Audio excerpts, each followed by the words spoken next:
Hello everyone, and unfortunately speed is hello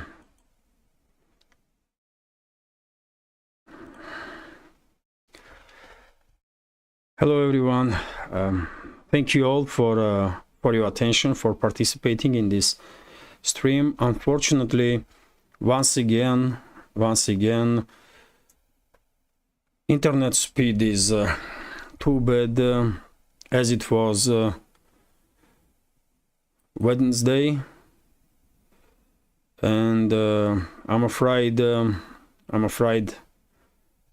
would not be able to make this stream. I don't know what is wrong with Rostelecom. That's a company which is with which I have a contract.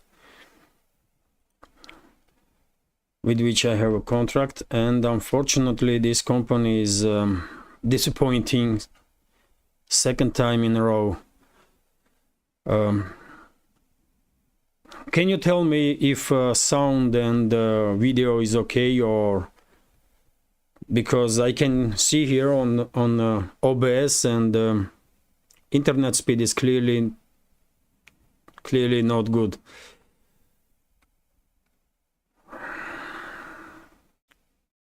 Unbelievable, that's second time in a row, by the way, this is happening.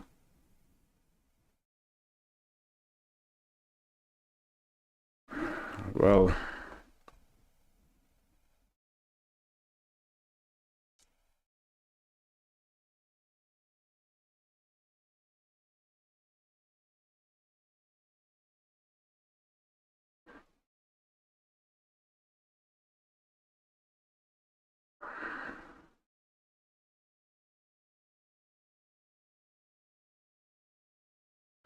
okay, thank you, Magda.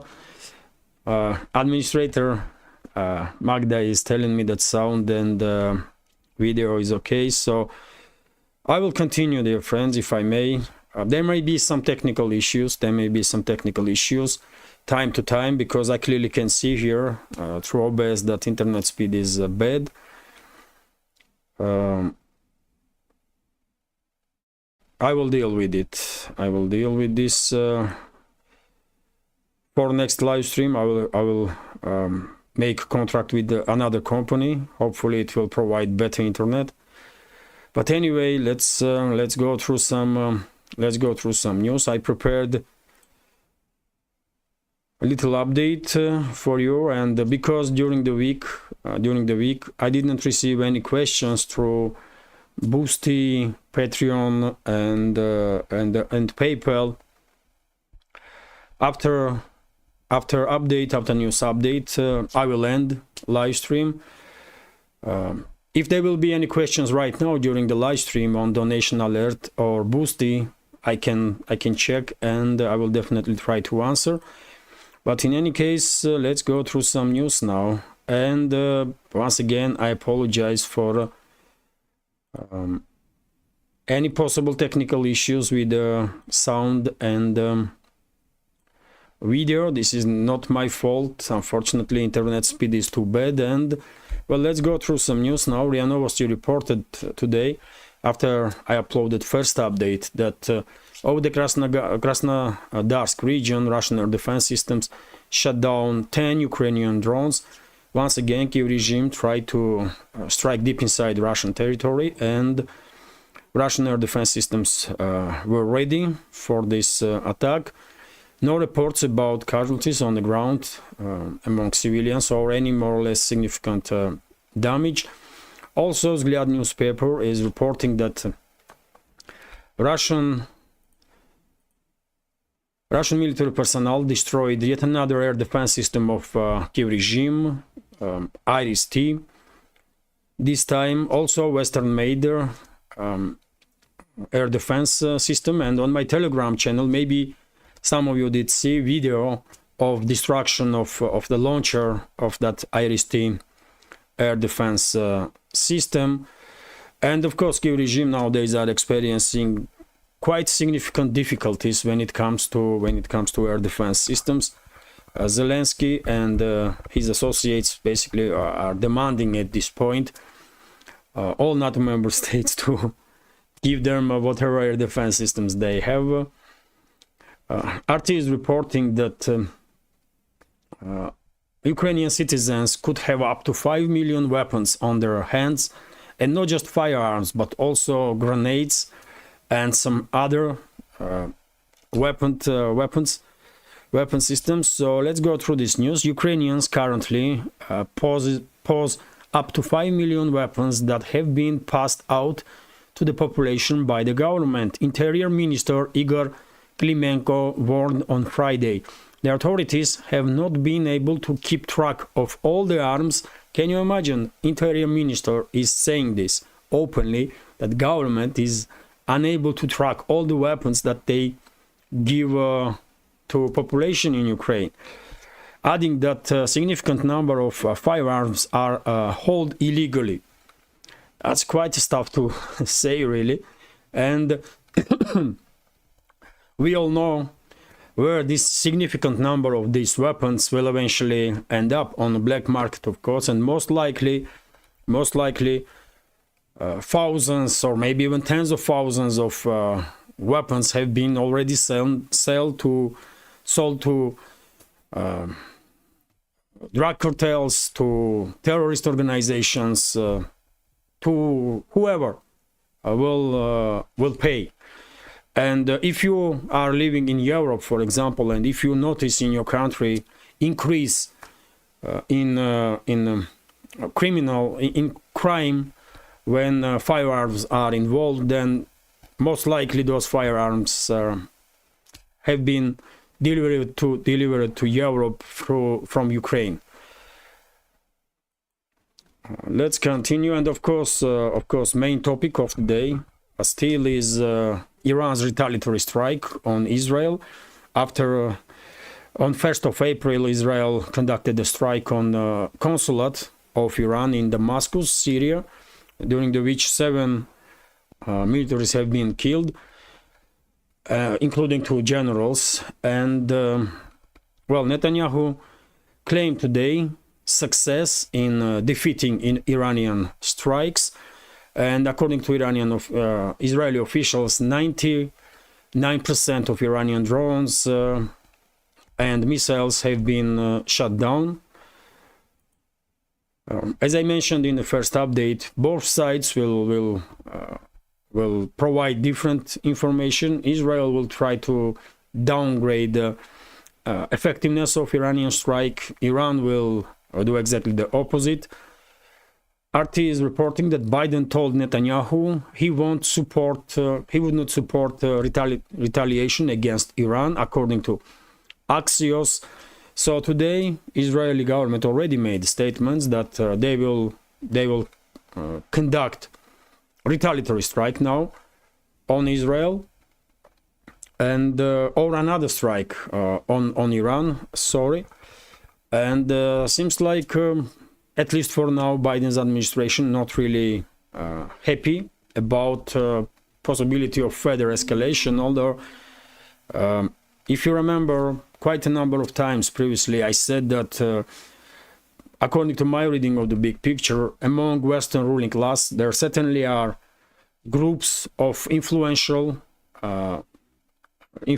people that want regional conflict in the Middle East. First of all, to cut China from Middle Eastern energy sources, and as we all know, majority of Middle Eastern oil and gas are exported through Persian Gulf and Hormuz Strait, and I'm afraid those groups among the collective West that wants further escalation will probably push Netanyahu to conduct another strike on Iran to provoke response, and then to basically engulf entire region into the war. Well, according to this information, Biden's administration and some other groups in the collective West are against this further escalation, and they are quite open about it. Although, once again, will Netanyahu listen to Biden or whoever stands behind him? That's a big question. I don't think so, really. Vzglyad newspaper is reporting that, well, Israel provided some numbers. Israel provided some numbers about this Iranian strike, and according to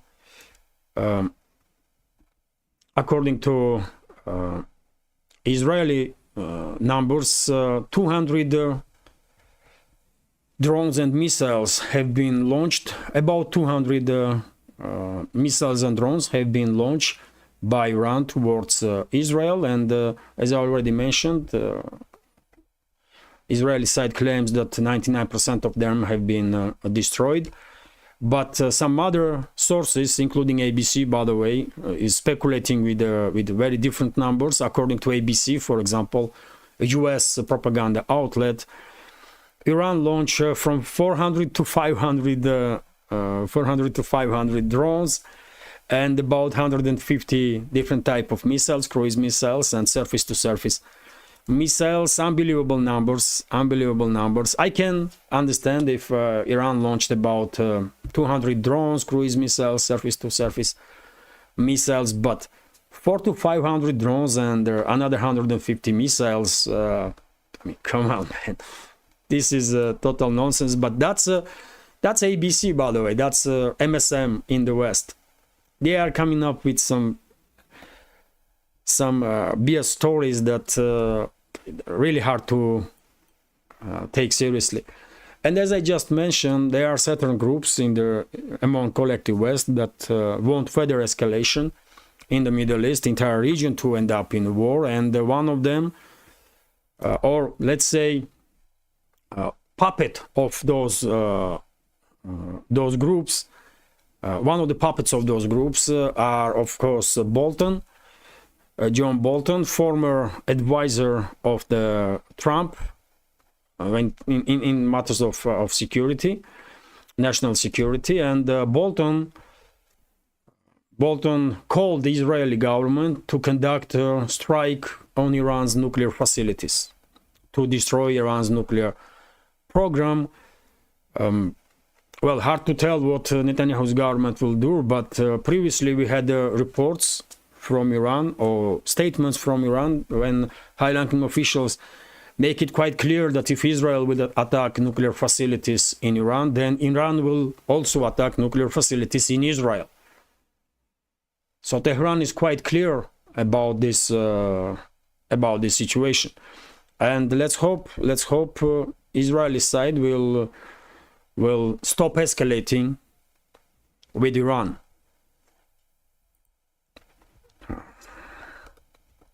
And also, by the way, we have statements from Iran that current retaliatory strike was successful and ended for now, but they are warning Israel that if Israel will commit another crime against Iran, then Iran will respond in much more severe manner. And this strike, by the way, definitely was somewhat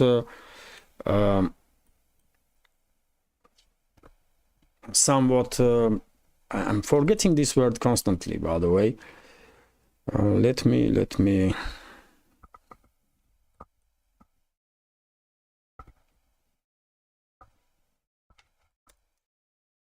limited. This Iranian strike was quite limited. And it was expected. It was expected. In my previous updates, I said quite a number of times that most likely friendly nations, friendly countries to Iran will recommend their colleagues in Iran, recommend Tehran to conduct a limited retaliatory strike, not to allow Netanyahu and his government or radicals or extremists among Western ruling class to engulf entire region into the war. And Iran definitely responded in this manner.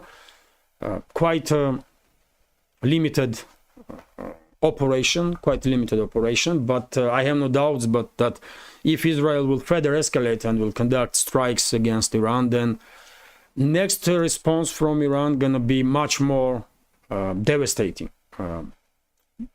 There can be no doubts about that. with this operation that Iran conducted, Tehran clearly confirmed previous statements that Iran has quite a number of weapon systems that can reach Israel, and it's official now. So we have a factual confirmation that the Iranian leadership was saying the truth, that they have weapon systems that can reach Israel. And by the way, Russian Foreign Ministry, of course, reacted on this escalation in the Middle East between Israel and Iran, and Russian Foreign Ministry called both sides to de-escalate. Quite understandable approach from Moscow, and very same was done by India's Foreign Ministry. They also called for immediate de-escalation. And yet again, Iran is clear. They said that operation is ended. Iran has no intention to further escalate at this point. And if Israel will act responsibly, Israeli government will act responsibly, there will be no escalation in the region no more. But let's see how will Israel react. We already hear statements from high-ranking officials in Israel that they will retaliate. What that means, who knows? Maybe they don't know themselves at this point. And by the way, some other topics also. Maria Zakharova, official representative of Russian Foreign Ministry, made a statement that Moscow is considering to transfer negotiating process from Switzerland, negotiating process about Southern Caucasus region from Switzerland to some other countries that are not part of anti-Russian coalition. And as many of you know, in Switzerland, on regular basis, some talks are taking place about situation in Abkhazia, for example, in Southern Ossetia, when representatives of Abkhazia, South Ossetia, Georgia, and Russia are presented. In Switzerland, quite often conducted negotiations are conducted in regards to Azerbaijan and Armenia. Situation between those countries, and Russia is of course involved in that negotiating process as a mediator and a peacekeeper. And because Switzerland is no longer seen by Moscow as a neutral state for obvious reasons, Moscow now considering to move these negotiating processes from Switzerland to other countries. And Maria Zakharova stated that several states already informed Moscow that they are interested to host basically these negotiations. So I will say this is a clear message, not just to Switzerland but also to the world, that because of the policies, extremely anti-Russian policies of Swiss government, this country no longer seen by Moscow as a neutral state. And I guess strategic partners of Russia will have a similar approach. This is not really a debate at this point, because Switzerland joined all anti-Russian sanctions, all of them, and this is not, I mean, neutral states not supposed to act this way. Switzerland joined every anti-Russian step that collective West made, that Western ruling class imposed on Russia, and therefore, I mean, what neutrality? It's nonsensical at this point to talk about neutrality of Switzerland. Unfortunately, by the way, no one is happy about it, and even citizens of Switzerland are demanding, and they have already collected enough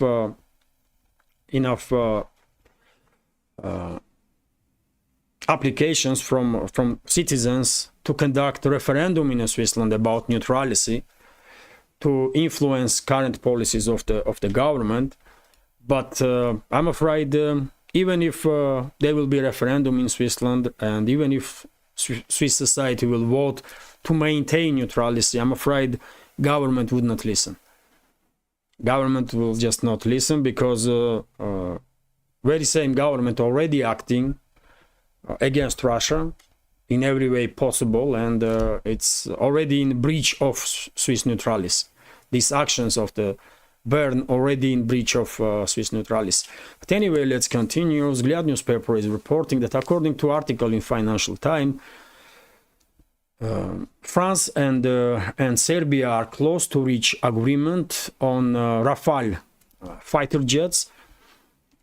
Serbia is planning to buy some 12 French-built Rafale fighter jets, and for its air force. And well, previously there was some information on internet that Serbia may buy Russian fighter jets, but because of the pressure on Belgrade, because of the sanction war against Russia, government of Serbia is afraid or too cautious, let's say, to purchase Russian fighter jets, and they are approaching France. Or it will be more correct to say that France is approaching Serbia and basically forcing Belgrade to buy French fighter jets. And I'm afraid that's exactly what will happen. Belgrade, of course, by purchasing French fighter jets, will become more dependent on the extremely anti-Russian and anti-Serbian collective West or Western ruling class, because with these fighter jets will come demands from the collective West. It's obvious. And by the way, if in case of confrontation, Serbia will be forced to use its fighter jets, I'm afraid in case of French Rafales, Belgrade would not be able to do so, because of course France will have an opportunity to disable these planes on distance, disable PO of these planes, avionics, and that's it. These planes would not be usable at all. When France cannot do the same, or any other NATO member states, they cannot do it with the Russian fighter jets. This is exactly the reason why Greece at some point, and then Turkey, brought Russian S-300 and S-400 air defense systems, because they know Patriots that they have can be, and other Western made air defense systems can be disabled by West. PO of those systems can be disabled, so they cannot use them in case of confrontation between the two. And of course Turkey and Greece, unfortunately, by the way, but of course it's well known that two countries are in very difficult relationships. There was military conflict between the two quite a number of times, and I'm not talking about far history, by the way. I'm talking about 20th century. And even now relationships are not really on friendly terms. And they brought Russian air defense systems to have independence from their Western influence. Of course, times have changed, and Greece leadership now is acting extremely anti-Russian, and they are providing Ukraine with weapon systems, including air defense systems, I believe. At least there was talks about this, but that's the explanation why they brought those systems in the first place. And Serbia may end up in very similar situation. If there is any confrontation with Serbia or any aggression against Serbia, France can easily disable these Rafale planes, PO of those planes, and avionics, and that's it.